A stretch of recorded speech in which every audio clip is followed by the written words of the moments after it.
نبی صلی اللہ علیہ وسلم میرے ہاں تشریف لائے، اس وقت ایک یہودی عورت میرے پاس بیٹھی تھی اور مجھ سے کہہ رہی تھی، تم جانتی ہو کہ تمہیں قبروں میں عذاب دیا جائے گا۔ ظاہر ہے کہ اس طرح کی روایت سبھی نبیوں کے ذریعے سے پہنچی ہے، موجود تھی۔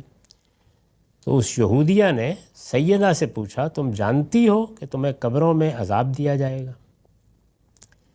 نبی صلی اللہ علیہ وسلم نے یہ سنا تو آپ گھبرا گئے اور فرمایا، عذاب انہیں یہودیوں کو ہوگا۔ یعنی نبی صلی اللہ علیہ وسلم نے اس کو قبول نہیں کیا، سخت رد عمل کا اظہار کیا اور فرمایا کہ عذاب انہیں یہودیوں کو ہوگا۔ یہ کہہ کے آپ چلے گئے۔ سیدہ نے بتایا کہ پھر زیادہ دن نہیں گزرے کہ نبی صلی اللہ علیہ وسلم نے مجھ سے فرمایا، کیا تم جانتی ہو کہ مجھ پر یہ وحی کی گئی ہے کہ تمہیں قبروں میں عذاب دیا جائے گا؟ یعنی جس چیز کی نفی کی، پھر اس کے بعد بتایا کہ مجھے اوپر سے توجہ دلا دی گئی ہے۔ سیدہ کہتی ہیں، اس کے بعد نبی صلی اللہ علیہ وسلم کو میں نے ہمیشہ قبر کے عذاب سے اللہ کی پناہ مانگتے ہوئے سنا ہے کہ یہاں سے ہوئی ہے۔ اس سے بظاہر تو یہی معلوم ہوتا ہے کہ اس وقت عذاب کا کیا سوال، عذاب کی جگہ تو قیامت میں حساب کتاب کے بعد ہے۔ تو یہ گویا جو کچھ رسالت میں آپ صلی اللہ علیہ وسلم نے اس وقت تک جتنا قرآن نازل ہوا تھا اس سے سمجھا تھا، اس کی بنیاد پر آپ نے یہ تبصرہ کر دیا۔ تو اس میں ظاہر ہے کہ یہ سوال پیدا ہوتا ہے کہ کیا ایسا پیغمبروں کے ساتھ بھی ہوتا ہے؟ تو میں نے اس کی وضاحت کی ہے۔ اس سے واضح ہے کہ رسول اللہ صلی اللہ علیہ وسلم نے جو رائے اس سے پہلے دی وہ صحیح نہیں تھی۔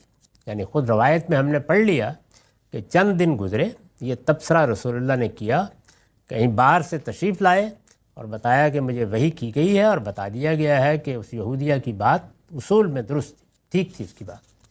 اس سے واضح ہے کہ رسول اللہ صلی اللہ علیہ وسلم نے جو رائے اس سے پہلے دی وہ صحیح نہیں تھی۔ اس کی وجہ یہ ہو سکتی ہے کہ سورہ مومن میں آل فرعون کے لیے قیامت سے پہلے جس ذہنی عذاب کا ذکر صراحت کے ساتھ ہوا ہے، اسے غالباً آپ انہی کے ساتھ خاص سمجھتے تھے۔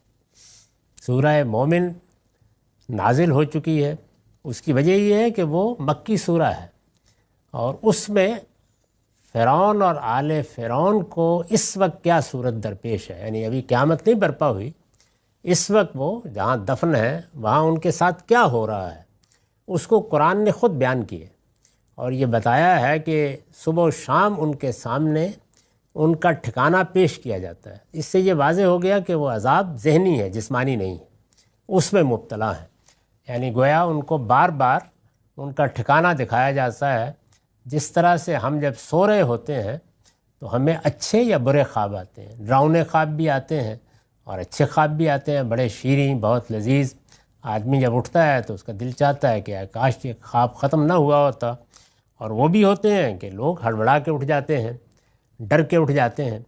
تو اس طرح کی کیفیت، سب سو رہے ہیں یہ تو بتا دیا گیا ہے، آگے بھی تصریح ہو جائے گی کہ سب لوگوں کو سلا دیا جاتا ہے۔ یعنی جو ان کی شخصیات ہیں ان کے ساتھ جو معاملہ اصلاً کیا جاتا ہے وہ وہی ہوتا ہے جو اس دنیا میں نیند کی حالت میں ہمارے ساتھ ہوتا ہے۔ لیکن ایک ذہنی اذیت ہے جس میں وہ مبتلا ہیں، اور آل فرعون کے بارے میں اس کا ذکر آیا ہے۔